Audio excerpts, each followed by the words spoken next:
So a live look at King and Spadina tonight. This was the scene of a deadly hit and run last week, and now 4 arrests have been made, including the man allegedly behind the wheel.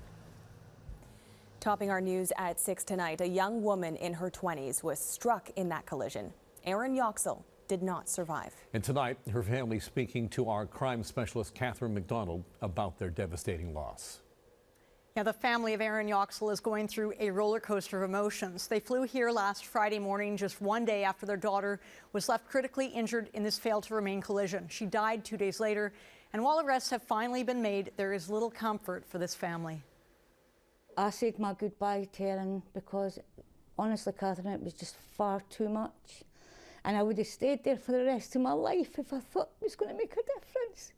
Roseanne and Anthony Yoxall flew to Toronto from Edinburgh, Scotland last Friday to see their daughter Erin in hospital after getting a phone call from police. It was Toronto Traffic Division to tell me that actually my daughter had been involved in a car accident and there was zero chance that she was going to survive. And I cannot tell you how my world collapsed. The couple says when they arrived, they went directly to St. Michael's Hospital, where they were met with incredibly supportive staff. The hospital, absolutely phenomenal. The compassion that they showed towards our daughter.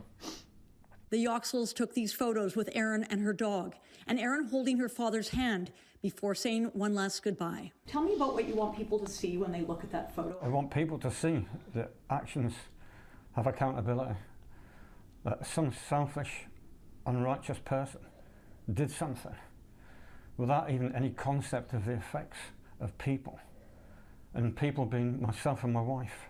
It was Thursday around 3:15 a.m. when Erin Yoxall was struck by a speeding white Mercedes near the corner of King and Spadina before the driver fled the scene. On Monday night, police found the suspect vehicle, and on Tuesday night, Ertug Direkoglu, who is also known as Ertug Direk, surrendered to police. Direkoglu is charged with dangerous driving causing death, failed to stop at the scene of an accident causing death, public mischief, and obstruct police.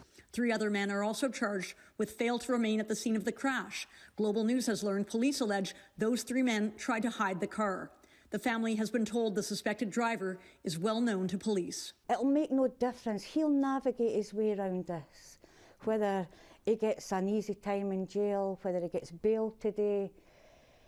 And honestly, Catherine, I